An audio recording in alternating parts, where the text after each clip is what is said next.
How many times as leaders do we pour so much into our work life, our team, whatever organization that you work for? And you go home and then what? The tank's empty. You don't have any more to give. You don't have any more listening ability. All you want to do is find a nice quiet corner and go sit down and relax. Well, in this episode, I'm going to talk about how not to empty that tank, so that way you can spend it on the people who will most appreciate it. Stay with me. Welcome everybody to the Leaders Leading Leaders podcast. Hey everyone, John here. Welcome to the Leaders Leading Leaders podcast. Thank you for joining me today. Today's a really special episode. I call them all special, but every single time that I get a listener question, and I have so many avid followers out there, thank you very much for continuing to be part of the Go Be Great community. And for those new listeners, welcome. I hope that you find something that you like today. And if you like it well enough, do me a favor and click on that subscribe button. Give me a thumbs up. It all helps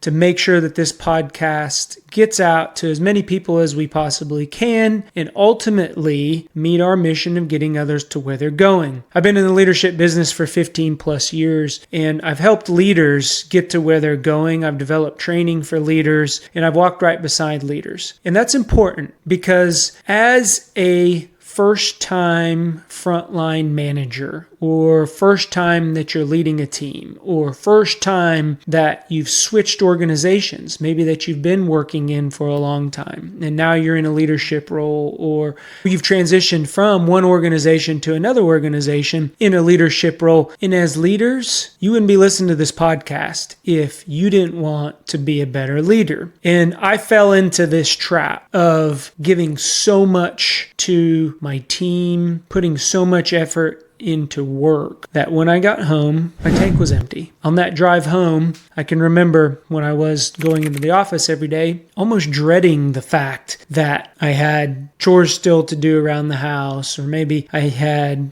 practice with one of my kids that I had to take them to and I needed to get things done. You know, the things that we as parents, as my kids have gotten older now, I miss those things. I miss going and just sitting in the parking lot and watching one of my kids practice, or running my son to soccer practice, or wrestling, being in a gym all day long for a wrestling meet. Those wrestling parents out there can understand, similar to softball, baseball, all those sports that are weekend-long sports that you just go and camp out, bring your cooler and your lawn chair. But the topic of the conversation today is around how we as leaders need to leave fuel in the tank so that when we get home, we're able to pour into those who that's what we're doing all this for. That's why we decide to lead people and we decide to help others, is to show our kids, show our family, show your significant other how important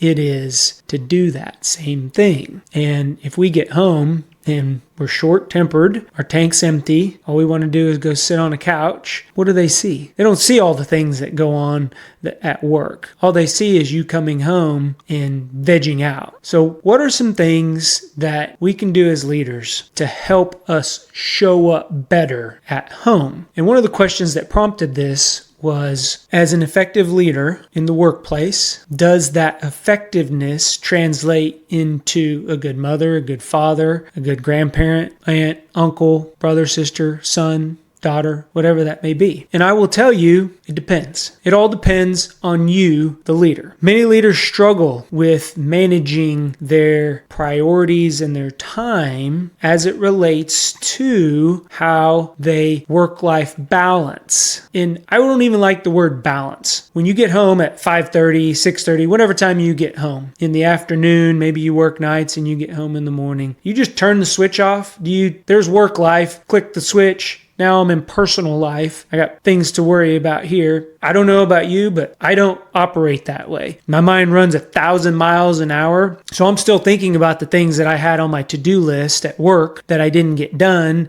what my next morning looks like, what I need to get done in that morning, what can I do to prepare to get done with that morning. It doesn't just turn off my brain. So I like to use the word work-life integration to better help leaders integrate their work life with their family or personal life. And that word integrate fits a little bit better for me personally. And we're going to talk a little bit about why I feel the word integrate works better for me than the word balance does. So today, when I was journaling down for this particular podcast, I came up with a lot of different topics that I wanted to talk about, but I pared them down to 3 big ones that I think are going to help you as a leader and hopefully will help you integrate your work life. So one of the things that I always got whenever I got home from my wife, my significant other, was, "Did you have a bad day at work?" And I knew right there. Now, when we've been married 23 years, it took me 22 years to figure this out.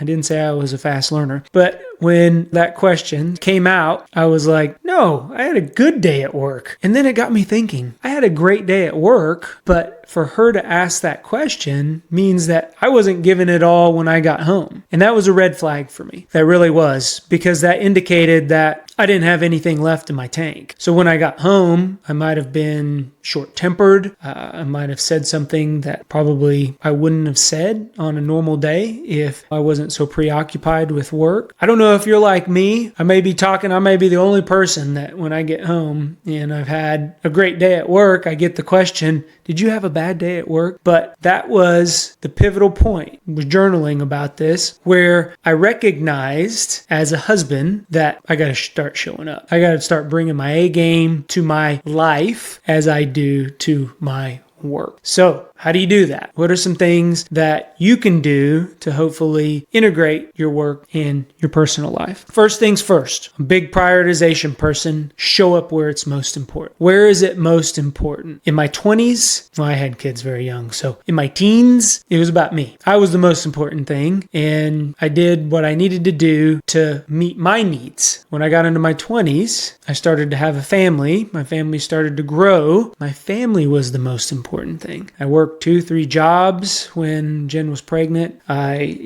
went to school full-time. I was a full-time student at the university. And there was times when later on in the pregnancy where we needed some extra income to get ready for the baby that I went and worked a 3rd job. Even I was a carny. I worked at a gelato and Italian sub stand at the state fair and a couple different fairs out. I mowed lawns in the neighborhood. I mean, I did a lot of things, right? And I did it for my family because my family was the most important thing. And it still is today. So I love my team. So if you remember my 4 pillars, self, faith, family, then vocation. Family is the most important thing. So I want to prioritize leaving enough for them whenever I get home. We spend more time at work than we do at home. So it's even more important that when we get home, we show up. We're there. They're the most important thing. So that's rule number 1. Determine your priority and then show up for that priority. For me,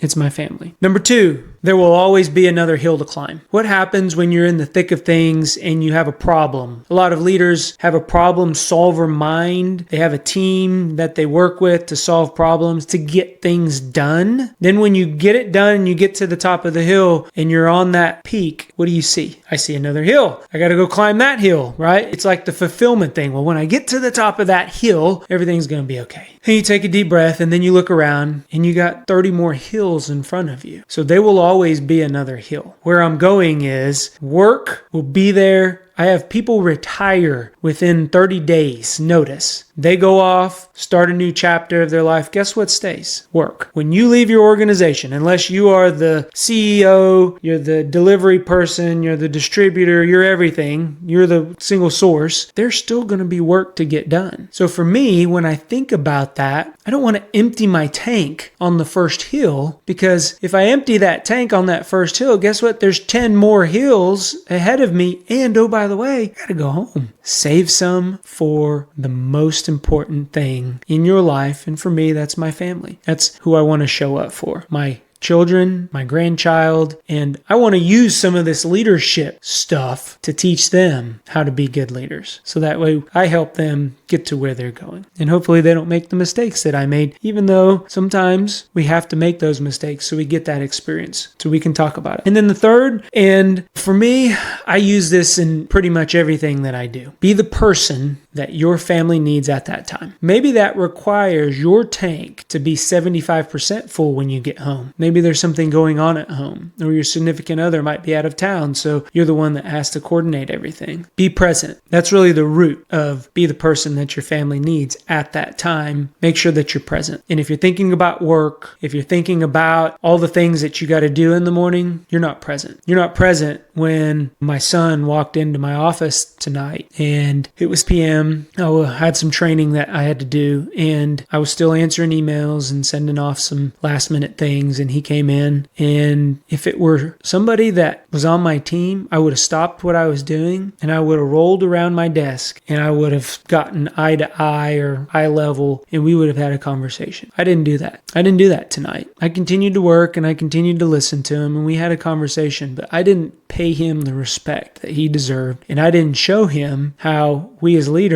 need to be present in our conversations. So I use that example to say I wasn't the father that he needed at that time. So I want to do over. I want to make amends, and I'm going to pay him the respect and the time and attention that he needs as a 16-year-old, because they're not going to stay young forever. And that goes with any of my kids. Even when my daughter comes over, which normally she comes over when I cook, but that's okay. I don't mind cooking, and I love a house full of my kids and my grandkids. So as a leader, make sure that you are who your family needs at that time. I can promise you that that is not a 0% tank full father, mother, grandfather, grandmother, husband, wife. It's not. So follow those three things. I hope they help. They've helped me, but I'm still learning.